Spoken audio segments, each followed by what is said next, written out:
오늘 설교는 특별히 제 신학교 선배 되시는 유진 피터슨 목사님의 배운 것으로 인사이트로 준비를 했습니다. 유진 피터슨 목사님은 성경 말씀을 평생토록 연구하고 목회를 하면서 우리 성도님들에게 적용시키는 그런 목회자로서 모든 목사들의 목사다라고 불릴 만큼 존경을 받는 분이십니다. 요즘 군대는 그래도 꽤 잘 먹고 또 쉴 때는 또 쉬고 그런다고 해요. 근데 이제 저희 때만 하더라도 70년대 말 80년대 초 그때 군대는 쫄병들은 항상 춥고 배고팠어요. 예비군 훈련을 가도 이상하게 춥고 배고파. 그래서 피교육자는 언제나 춥고 배고픈 법이다 이런 말을 들었는데, 아무튼 군대 그 짬밥이라고 하는 거는 그 냄새도 아주 쾌쾌한 데다가 그거 먹고 나면 금방 돌아서면 배가 고픈 큰 이상한 밥이에요. 아무튼 그래서 늘 배가 고파서 군인들을 이렇게 몇몇 모이면 그냥 매일 뭐 먹는 얘기 뭐 먹을까 뭐 먹을까. 근데 왜 그런가 봤더니 뭐 또 못된 지휘관들이 또 중간에 부식을 또 빼먹는 지휘관들이 있었다네. 뭐 그 중에 고기도 빼먹고 쌀도 빼먹고 그러다가 좋은 사단장이 오면 이제 그 부식 훔쳐먹은 지휘관들 그냥 군대 깜빵 보내고 사병들에게 음식을 잘 먹이도록 해라. 그러면 이제 옛날에는 황후도강탕이었는데 이제는 소고기 건더기도 이렇게 가끔 보이고 말이죠. 이렇게 좋아졌다 이런 얘기가 있습니다. 이게 군대는 먹는 것이 그렇게 중요합니다. 먹어야 싸우죠. 그렇죠? 먹어야 싸웁니다. 그래서 항상 전쟁을 하려면 전투 식량 몇 칼로리인가부터 시작해서 전쟁을 며칠 하려면 어떻게 그 음식들을 보급할 것인가, 이것이 굉장히 중요한 것입니다. 그래서 먹는 동안에 전후에도 생기고 거기서 에너지를 가진 것을 가지고 전장터에 나가 싸우게 되는 것이죠. 자, 오늘 읽은 오늘 본문의 말씀은 성경의 맨 마지막 부분에 있다는 것에서 우리가 알 수 있듯이 우리 그리스도인들이 구원의 길을 걸어갈 때에 마지막 종착점에서 마주하는 두 가지의 장면입니다. 궁극적 종말의 최후의 심판의 두 가지 장면이 보이는 것이죠. 그래서 앞에 6절부터 10절까지 보면은 혼인잔치가 나오고, 그렇죠? 뒤에 11절부터 16절까지 보면은 전쟁하는 장면이 이렇게 나옵니다. 자, 먼저 혼인잔치의 장면을 좀 보죠. 오늘 본문에 보면은 할렐루야로 찬송을 하면서 이제 하나님께서 그동안 거룩하게 순결하게 이 마지막 혼인식을 위하여 준비한 그러한 신부들을 위한 혼인잔치가 배설되었고 신부들에게 예복을 입혀주시는 이 장면에 대해서 찬송하는 모습이 나옵니다. 그동안 이 신부들은 바벨론의 음녀가 주는 포도주로 더럽히지 아니하고 우상을 숭배하고 더럽히지 아니하고 오직 예수 그리스도만을 위하여 모든 것을 다 희생한 예수님만을 신랑으로 고백하고 끝까지 그 정조를 지키고 쌓아온 그런 준비된 신부들입니다. 그들을 위해서 기약한 날이 되자 이제 혼인식이 열려지는 것이죠. 그래서 순결한 세마포 옷을 그들에게 입게 하고 그 혼인잔치에 초대를 하는 장면입니다. 그 초대를 받은 자가 복이 있다. 가장 행복한 시간이 아닐 수가 없습니다. 성경에 보면 두 종류의 잔치가 소개되어져 있습니다. 첫째는 왕이 베풀어주는 잔치가 있습니다. 왕이 은혜로 자기의 신하들과 백성들에게 풍성한 잔치를 베풀어주는 비유들이 나옵니다. 또 하나의 잔치는 혼인잔치이죠.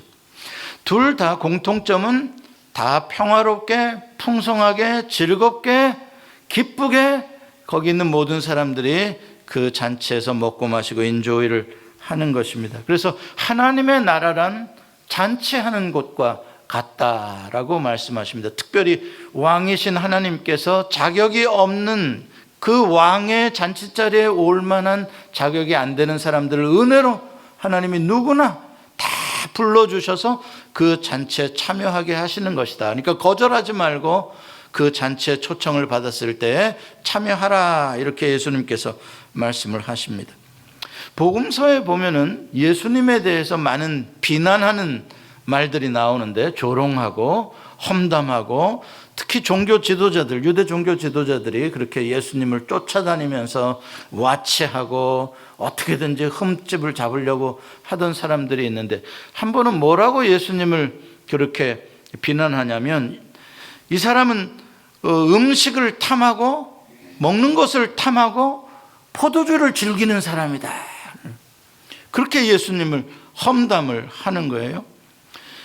아마 이 사람들이 좀 이렇게 예수님 뒤를 좀 쫓아다녔었나 봐요. 그랬더니 예수님이 이 사람하고도 잔치를 하고, 저 레위 세리하고도 잔치를 하고, 또 어디 가서 베다니에서도 또 잔치를 하고 음식을 먹고, 이러니까 이 사람은 맨날 사람들이랑 먹는 것만 좋아하는구나, 이랬던 것 같아요. 어느 정도는 사실이고 어느 정도는 과장일 것입니다. 또 한 번은 세례 요한의 제자들이 예수님에게 와서, 예수님, 왜 당신은 당신의 제자들에게 금식을 훈련시키질 않습니까? 바리새인들은 다 일주일에 2번씩 금식하는데 왜 당신은 제자들에게 금식하라는 걸 안 가르치십니까? 라고 이야기를 합니다. 그랬더니 예수님께서 이렇게 말씀하세요. 혼인잔치의 손님이 신랑이 그들과 함께 있는 동안에 슬퍼할 수 있겠느냐? 이렇게 말해요. 무슨 뜻이겠어요? 지금 예수님은 혼인잔치의 신랑이시고 예수님과 함께 있는 제자들은 그 혼인잔치에 초청을 받은 손님들인 거예요. 그러니까 뭐 하는 시간이에요? 그 시간은 슬퍼하는 시간, 금식하는 시간이 아니라 혼인잔치를 신랑과 함께 충분히 즐기고 누리는 시간이다. 이렇게 예수님께서 이 땅에 오셔서 그 사람들을 불러서 이렇게 누리게 해주는 하나님의 나라가 임했다라는 뜻으로 말씀을 해주셨습니다.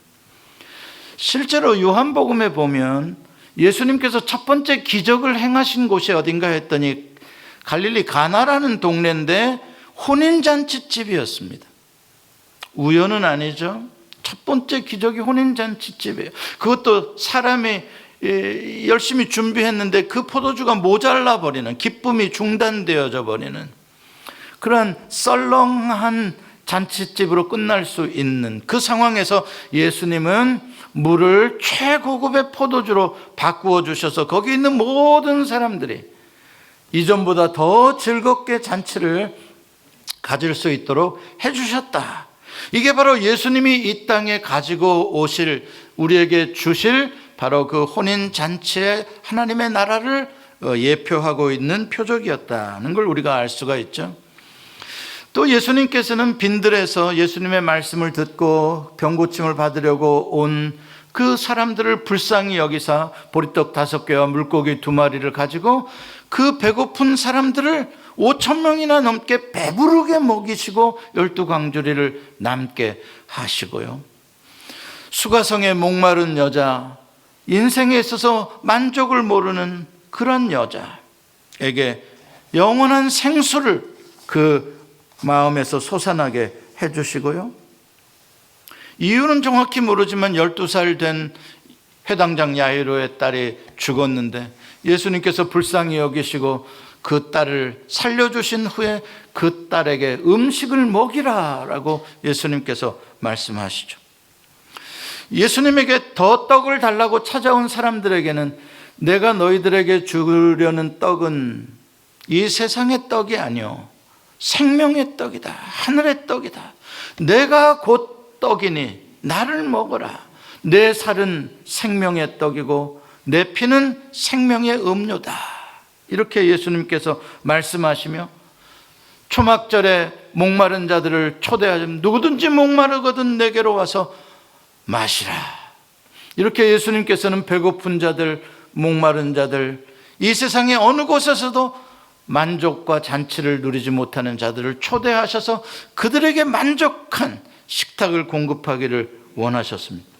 이사야 55장 1절과 2절에도 보면 여호와께서 공허한 것들, 헛된 것들을 추구하는 이스라엘 백성들에게 이렇게 말씀하십니다. 같이 한번 읽어봅니다. 시작. 오호라, 너희 모든 목마른 자들아, 물로 나오라.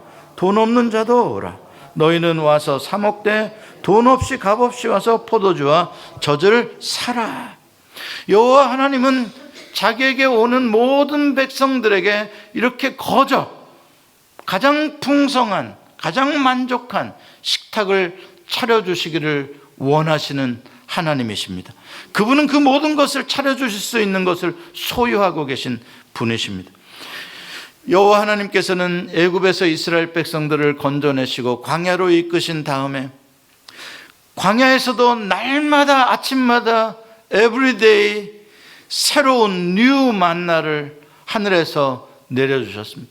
하늘 양식을 날마다 먹여주셨습니다. 모자람이 없이 영양실조 걸리지 아니하도록, 또 반석에서는 생수를 나게 해주셨습니다.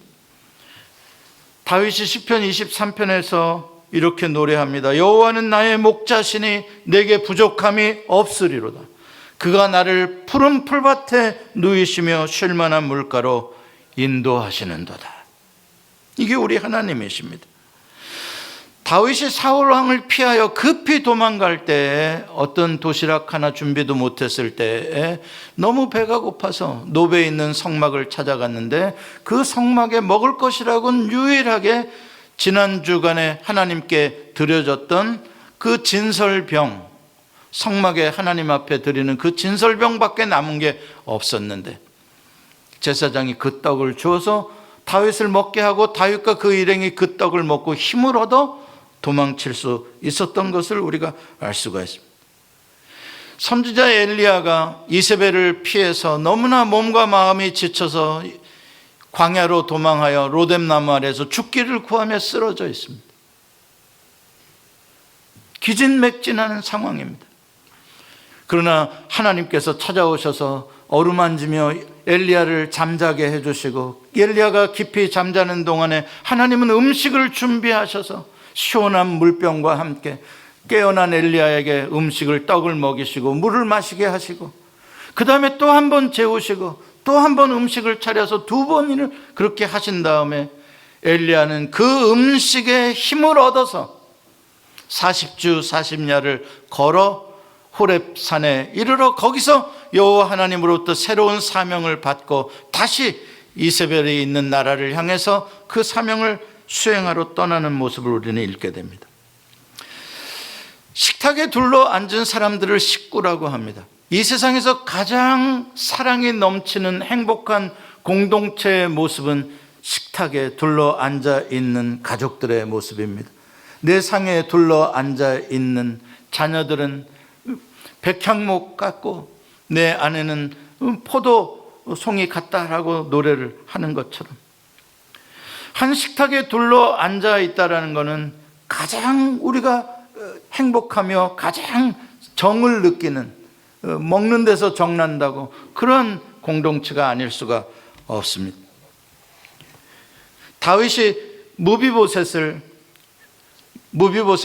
요나단의 아들 절뚝발이 무비보셋을 찾아서 그 무비보셋에게 은혜를 베푸는데, 그 다윗의 왕자들이 먹는 그 식탁에 무비보셋도 영원히 그 식탁에 함께 앉게 해주는 은혜를 베풉니다. 똑같습니다. 우리 예수님께서도 예수님 왕이 잡수시는 식탁에 제자들을 초대하셨습니다. 다 은혜로 앉게 해주시고, 우리도 지금 그 식탁에 초대받아 여기에 앉아 있는 것입니다. 예수님은 그 초대만 해주신 게 아니라 그 자리에서 수건으로 허리를 두르신 다음에 일일이 대야에 물을 뜨셔서 제자들의 발까지 왕이 씻어주시고, 우리에게 식탁을 배설해 주시는 예수님은 그런 예수님이십니다. 내가 너를 사랑하는데 영원히 끝까지 사랑하며 섬기겠다라고 주님이 언약해 주시는 것입니다. 그래서 초대교회 성도들은 이 예수님의 가르침을 그대로 본받아서 모이기를 힘쓰며 모일 때마다 떡을 떼고, 또 각 가정에서 모일 때에도 음식을 나누며 서로 애찬을 나누며 성도의 끈끈한 우정을, 전우애를 이렇게 만들고, 그렇게 행복한 공동체로, 식탁 공동체로 초대교회 성도들이 모이니까 세상 사람들이 그 모임을 보고 참 부러워하며, 어떻게 저 사람들은 저렇게 서로 다른 사람들이 저렇게 행복하게 함께 지낼 수 있을까 부러워하며 그들도 그 공동체에 들어오고 싶어서 초대교회가 칭송을 받으며 날마다 구원받는 자들의 숫자가 더해졌던 것입니다. 오늘 본문에 나오는 두 번째 장면으로 넘어갑니다. 11절 이하에 나오는 장면입니다. 전쟁입니다. 백마를 타신 심판주 예수 그리스도께서 싸움터로 나가시는 모습입니다. 그 예수님은 피 뿌린 옷을 입으시고 만국을 치시는 말씀의 검으로 또 철 방망이를 가지시고 맹렬한 진노로 포도주 틀을 밟는 것처럼 그 원수들을 가서 무찌르고 승리하시는 그런 만왕의 왕의 모습입니다. 이게 바로 마지막 최후의 심판, 여호와의 두려운 날입니다.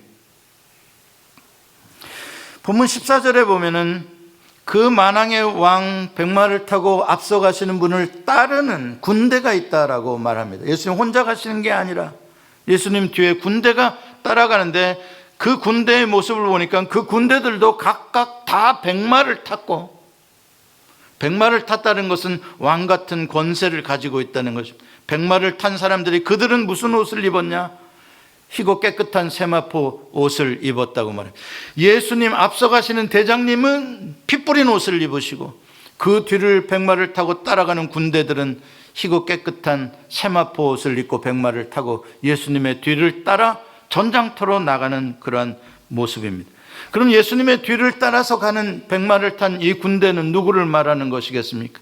오늘 본문 8절에 나오는 빛나고 깨끗한 세마포 옷을 입은 그리스도의 신부들, 어린 양의 신부들입니다. 조금 전에는 신부들이었는데 이제 두 번째 장면에서는 그 신부들이 예수님과 함께 전쟁터로 나가는 예수님의 군대, 예수님의 군사들이라는 것을 우리가 볼 수가 있습니다. 이게 바로 끝까지 이 세상에서 순교를 지키고 이 세상에서 증인의 삶을 완수한 그 신부들의 옳은 행실을 말하고 있는 것입니다. 그런데 흥미로운 것은 오늘 본문에 보면은 이 적들을 무찌르는 분이 맨 앞에 가시는 예수님 한 분이십니다. 뒤에 군대가 따라가긴 따라가는데 뒤에 군대가 피 흘리고 싸우는 게 아니라 예수님이 나가셔서 예수님이 단번에 그들을 다 무찌르십니다. 예수님은 피 뿌린 옷을 입으셨지만 예수님이 피 흘리시지 않습니다. 이 전쟁에서는 포도주 틀을 밟는 것 같은 피는 누가 흘리는 피냐? 적군이 흘리는 피입니다. 예수님을 대적하고 교회를 대적하고 성도들을 대적했던 자들을 예수님이 밟아버리시는, 어렵게 이기시는 게 아니라 단숨에 이겨버리시는 그러한 전쟁을 우리에게 보여주십니다. 그런데 여기서 우리는 이제 궁금해지는 게 한 가지가 있습니다. 혼인잔치의 식탁과 이 피가 이렇게 흐르는 전쟁과 이 두 장면이 어떻게 공존할 수가 있느냐? 도대체 두 장면이 어떻게 연결되어지는 것인가? 이게 궁금합니다. 왜냐하면 두 장면은 비슷한 점이 하나도 없는 장면이기 때문에 그렇습니다. 혼인잔치는 그야말로 평화롭고 즐겁고 기쁘고, 그렇죠, 음악 소리가 들리는 그러한 곳인데, 전쟁터는 비명소리가 난무하는 곳이고, 전쟁터는 무시무시한 곳이잖아요. 살벌한 곳이잖아요. 전혀 이 세상에서 두 가지의 완전히 다른 세계인데 어떻게 두 세계가 공존할 수가 있겠느냐? 이게 바로 오늘 본문이 우리에게 주는 복음입니다. 식탁과 전쟁이 어떻게 함께 하는가? 깨끗한 세마포 옷을 입은 것과 피 뿌린 옷을 입은 것이 어떻게 함께 할 수 있는가? 여기에 바로 구원의 본질이 들어있는 것입니다. 여러분 혹시 옛날에, 아니면 지금도 그렇지만 예수님을 소개하고 예수 믿어라라고 할 때 뭐라고 하면서 예수님을 믿으라고 합니까? 예수 믿으면 우리 모든 죄를 다 용서함을 받고 우리는 천국에 들어갈 수 있다. 그래서 예수 믿어야 한다. 죄를 용서받을 길은 예수님밖에 없다. 천국에 들어갈 길도 예수님밖에 없다. 맞는 말입니다. 맞는 말인데 이 복음만으로는 좀 뭔가 부족합니다. 이 설명만으로는 뭔가 부족합니다. 왜냐하면 시작과 끝만 있고 과정이 생략되어져 있습니다. 예수를 믿었다 시작입니다. 죄 용서 받았다 시작입니다. 그 다음에 끝만 있습니다. 천당 간다는 겁니다. 뭐가 문제입니까? 우리가 처음 예수를 믿고 바로 천당을 못 간다는 거예요. 안 죽어요. 상당히 오래 살아요. 요새는 100세 시대라. 예를 들어서 20살에 내가 예수 믿었어요. 근데 천당은 몇 살 때 가요? 100살 돼야 가요. 80년 동안 어떻게 살래요? 자, 그것에 대한 구원의 설명이 없는 거예요. 예수 믿고 죄사함 받고 천당 간다? 죽으면 아무 문제 없어요. 20살에 믿어 20살에 죽으면 괜찮아요. 근데 80년의 세월을 어떻게 구원받은 자로서 살 것이냐? 왜 그 설명이 없냐? 그러니까 예수는 믿는데 어떻게 살아야 할 줄 모르는 거예요, 이 세상에서. 그냥 날마다 잔치, 예수 믿으면 천당이라는데, 예수 천당이라는데, 당신은 예수 믿는다며 왜 감사하지 않아? 당신은 예수 믿는다며 항상 기뻐하라는데 왜 항상 기뻐하지 않아? 근데 그게 그렇게 되나요, 그게? 육체를 가지고 이 땅에 사는 동안 여러분 맨날 잔치만 됩니까? 아니요, 눈물 흘릴 날도 많고요, 싸울 날도 많고요, 참 힘들어요. 예수 믿는 사람도 똑같아요. 어쩌자는 거예요. 그런데 그걸 가르쳐 주지 않으면 자꾸 날마다 잔치만 하는 게 진짜 예수 믿는 건 줄 아는 것이죠. 그게 아니에요. 여러분, 주님께서 우리를 식탁에 초대해 주신 것은 그냥 먹고 마시고 인조이 하라고만 초대해 주신 게 아니라 우리를 그리스도의 군사가 되라고 식탁에 초대해 주신 거예요. 이 식탁은 전쟁터에서 대장이 먹여주시는 식탁인 거예요. 목적이 있는 식탁인 거예요. 여기서 먹고 나아가서 싸워야 하는 그런 식탁인 거예요. 혼인잔치 그냥 라이브한 무슨 혼인잔치가 아니에요. 치열한 전쟁을 통한 혼인잔치예요. 우리는 그리스도의 식탁에 초대받은 군사들인 거예요. 물론 그리스도와 함께 여기서 이렇게 식탁을 나누는 지금 이 시간, 영적인 식탁을 나누는 시간입니다. 우리가 오늘 성찬식은 하지 않지만 우리가 이렇게 모이는 건 주님 앞에 우리가 둘러 앉아서 영적인 음식을, 하나님의 말씀의 양식을 먹는 것이고, 이 시간에 하나님께서는 성령의 기름을 부으사 여러분들의 마음을 치료하시고 여러분들의 육체를 치료하시고 우리에게 양식을 먹이셔서 새 힘을 주셔서 전쟁터로 파송을 하시는 것입니다. 식탁이.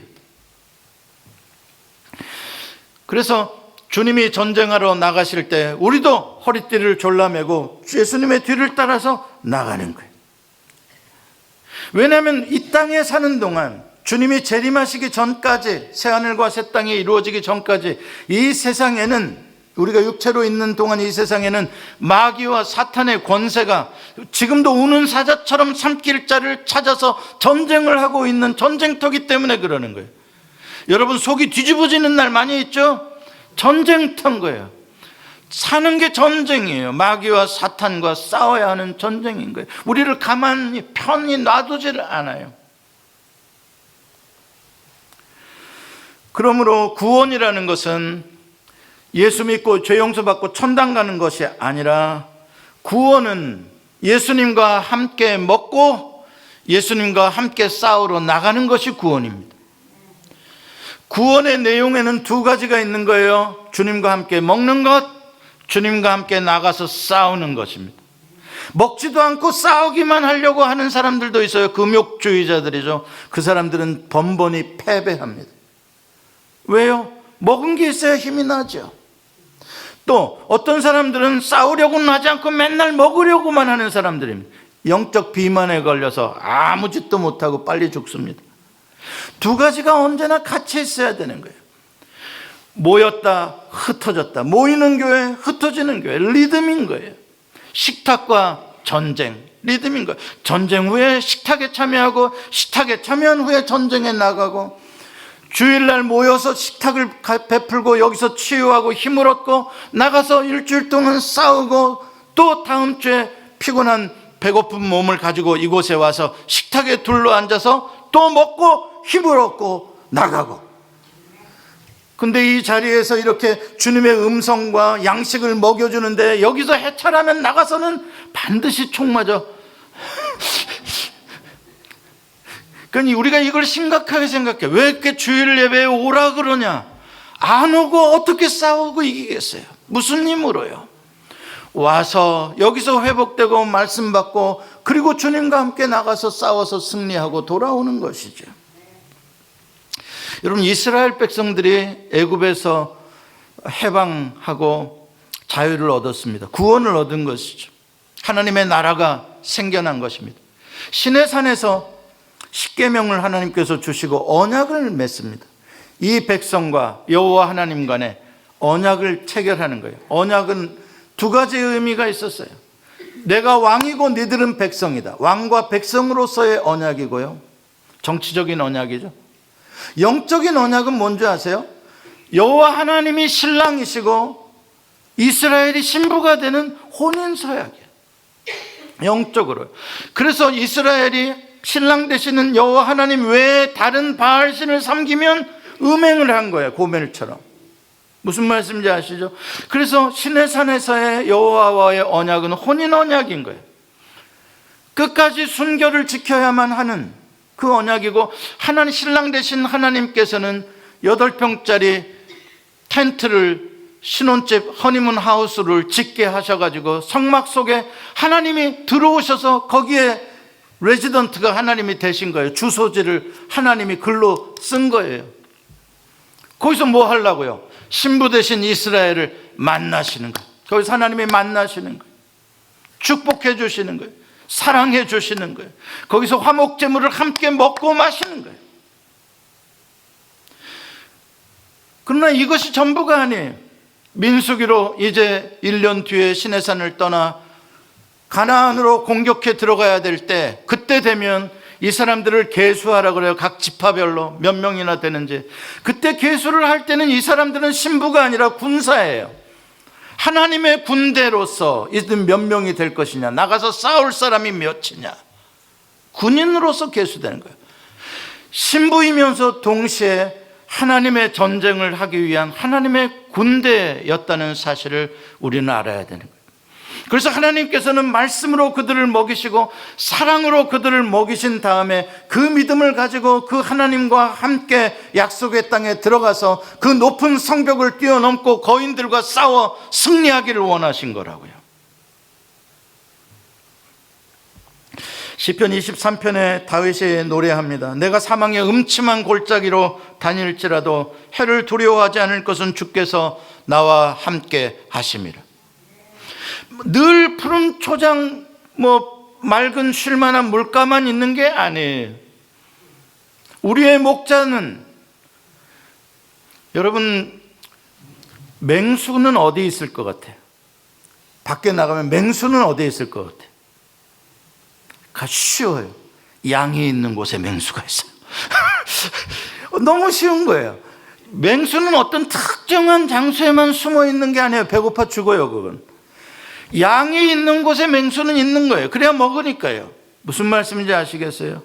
그러니까 푸른 초장, 쉴만한 물가라 그래서 맹수가 하나도 없나 보다, 그게 아니에요. 맹수들이 노려보고 있는 거예요. 그런데 왜 못 덤벼들어요? 목자가 꽉 지키고 있으니까 못 덤벼드는 거예요. 그러기도 하고, 목자는 때때로 다른 초장으로, 풀밭으로 이동하기 위해서 캄캄한 골짜기를 지날 때도 있어요. 그런데 양들만 보내는 게 아니라 목자가 그 길을 인도하고 지팡이와 막대기로 안위해 주시기 때문에 두려움이 없다는 거예요. 믿으시길 바랍니다. 주께서 내 원수의 목전에서 내게 상을 차려주시고 기름을 내 머리에 부으셨으니 내 잔이 넘치나이다. 이게 오늘날 이 땅을 살아가는 우리에게 주시는 구원의 축복인 거예요. 우리의 삶에 원수가 있어요. 우리가 싸워야 되는 사람들이 있어요. 대적들이 있어요. 그러나 두려워할 필요가 없어요. 주님께서 그들을 물리쳐 주시고 우리에게 승리의 식탁을 언제나 어떤 상황에서도 차려주시는 분이신 거예요. 예수님께서 유월절 양 잡는 날 돌아가셨어요. 유월절 양 잡는 날 예수님 체포당하시고 최후의 만찬을 하신 날, 마지막 제자들과의 이별을 하시기 위해서 그들에게 잔치를 베풀어 주셨어요. 예수님께서 잔치를 베풀어 주신 자리에서 예수님이 일어나 떡을 들고 그것을 떼어서 제자들에게 주시며 이것은 너희를 위한 내 몸이다. 받아 먹어라. 내 살을 받아 먹어라. 식사 후에 잔을 가지사 주시며 말씀하세요. 이것은 너희를 위하여 흘리는 나의 피다. 받아 먹어라. 여러분, 이게 무슨 로맨스입니까? 이게 무슨 낭만적인 장면입니까? 이게 무슨 평화스러운 모습입니까? 아니요. 이것은 이제 최후의 결전을 앞두고 그 전장터로 나가는 대장이 나는 이번 전장터에 나가서 다시는 살아 돌아올 수 없고 내 살과 피를 너희를 위하여 내가 다 흘리며 싸우겠다. 너희도 내 살과 피를 먹고 내가 너희를 이처럼 사랑한다는 것을 알고 나와 함께 싸우다. 나를 위하여 응원해다. 이거는 비장한 최후의 만찬. 비장한 거예요. 전쟁을 앞둔 장군의 마음인 거예요. 유비와 장비와 관우가 도원에서 피를 나눈 형제로 결의한 내용이 뭐예요? 우리가 다 태어난 것은 다르지만 죽는 것은 한날 한시에 죽는 형제가 되겠습니다. 같이 피 흘려 싸우겠습니다. 그 이야기 아닙니까? 주님과 우리가 성찬을 받고 피를 먹고 주님의 살을 먹는다는 건 무슨 말이에요? 주님만 죽으시오가 아니라 주님과 함께 주님이 죽는 곳에 나도 죽겠나이다. 그 결이에요. 형제예요. 그래서 주님과 우리가 피를 나는 살을 나는 형제예요.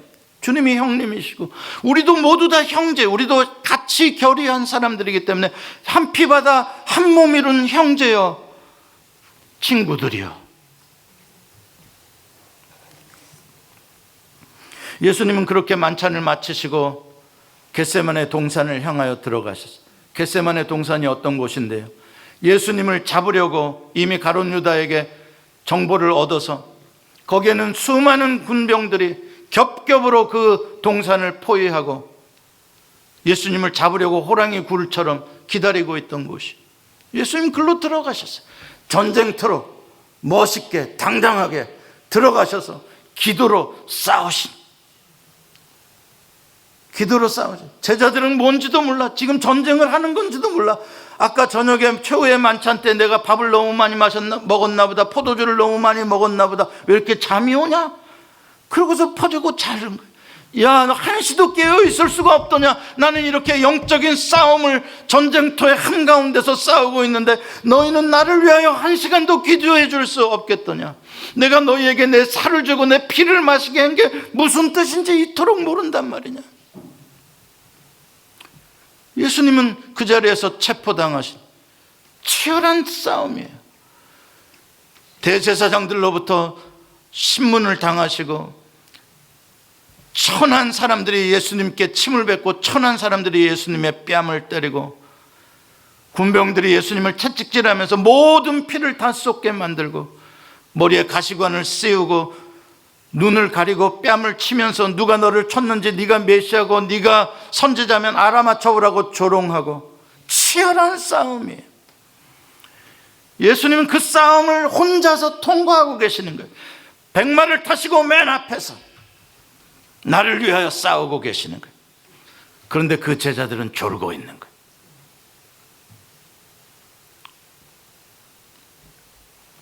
부활하신 예수님께서 그렇게 졸고 도망친 제자들을 꾸중하지 아니하시고 갈릴리 바닷가에서 다시 그들을 모으시고 밤새 헛구물질도 하던 인생들을 불르사 그들을 위하여 예수님이 새벽부터 조반을, 아침밥을 준비해 놓으시고 그들이 잡은 생선을 다시 구우시다 그들을 배불리 먹이시고 한 말씀도 하지 아니하시고 그들이 밥 먹기를 다 마칠 때까지 배불리 먹이시고 그 다음에 베드로에게, 베드로야, 네가 나를, 요한의 아들 시몬아, 네가 나를 사랑하느냐? 네가 나를 사랑한다면 내 양들을 먹이라, 내 양들을 치라. 무슨 뜻이에요? 네가 목자가 돼서 너도 싸워라. 내 양들의 이 구원 사역을 위하여 너도 나와 함께 전쟁터로 나가자. 이제 너 혼자 목숨 살라고 계집종 앞에서 나는 몰라요 라고 숨는 그런 비겁한 인생 되지 말고 이제 너도 목자가 되어서 나와 함께 싸우자. 지금까지는 네가 원하는 곳에 띠뛰고 다녔지만 지금부터는 네가 원치 않은 곳에 사람들이 띠뛰고 너를 끌고 다닐 것이다. 치열한 영적 싸움의 현장 속으로 파송하시는 거예요, 예수님. 지금도 똑같아요. 그게 구원이에요. 성도들의 구원은 주님 안에서 이렇게 예배하며 성도들과 같이 식사하며 거기서부터 오는 함께하는 주님이 주시는 이 힘, 능력, 주님의 치유, 이 공급을 받아서 주님과 함께 싸우러 나가는 거죠. 그리고 일주일 동안 싸우고 승리하고 와서 우리가 명령하고 우리가 말했더니 귀신이 나갑디다. 하나님 영광 받으소서. 하나님 우리에게 힘을 주소서. 또 먹고 힘을 얻고 나가서 그러한 싸움을 싸워가는 것, 이게 우리가 달려가야 할 우리의 구원의 길이고 이게 우리에게 주시는 구원의 삶인 거예요. 어떤 사람들은 이 지구상에 어느 곳에 가면은, 어떤 섬에 가면 거기는 전쟁도 없고 자기네들끼리만 그냥 늘 잔치 벌리고 자기네들끼리만 그러고 있다가 예수님이 재림하면 싹 혼인잔치 간답니다. 세상에 그런 곳은 지구상에 없어요. 지구상에 마귀 없는 곳이 어디 있어요? 왜 그런 나쁜 복음이 아닌 구원을 가르치냐고요. 아니, 구원은 잘 먹고 잘 싸우는 거예요. 그러니까는 교회에서 밥 먹고 가라 그러실 때 먹고 가시라고. 먹고 가야 먹는 자리에서 정이 들고 전우회가 생기고 여기서 함께 힘이 나는 거예요. 왜 이렇게 교회는 모이면 뭐 밥 못 먹은 사람들만 있나? 이렇게 먹으려고 해서 먹어야 되는 거예요. 교회에서 먹는 밥은 달라요. 교회에서 먹는 밥은 달라요. 성도들끼리 함께 먹어야 되는 거예요. 자꾸 먹으세요. 이 집에서 잔치했다고 와라고 성도들 부르고 구역 식구들 모여서 코비드 기간이라 좀 못하긴 하지만 앞으로 먹을 기회가 있으면 먹으세요. 먹어도 좋은 걸로 잡수세요. 뭐 어떤 사람은 금욕주의자로 지금 가난하고 못 먹는 사람들이 얼마나 많은데 이렇게 비싼 걸 먹어. 그래, 당신은 라면만 끓여 먹어. 남은 고기 먹는 건 뭐라고는 하지 마. 왜? 우린 그런 거 먹어야 나가서 싸워 이기겠다 이 말이야, 건강하게. 선교제에 가서도 선교 와가지고 뭐 우리가 너무 잘 먹는 거 아니야. 선교제 뭐 당신 관광 왔어? 관광 왔으면은 그냥 대충 먹어도 커피 한 잔 빵 하나 먹어도 관광하는데 아무 지장 없어. 선교제 전쟁하러 왔잖아요. 영적 전쟁하러. 잘 먹고 나가서 힘차게 싸워야지. 아멘. 그러니까 선교 간다 그럴 때 밥값 많이 주시라고요. 그래서 이렇게 여러분들이 언제나 식탁과 전쟁 속에서 여러분들 구원을 누리는 공동체가 되시기를 바랍니다. 기도하시겠습니다.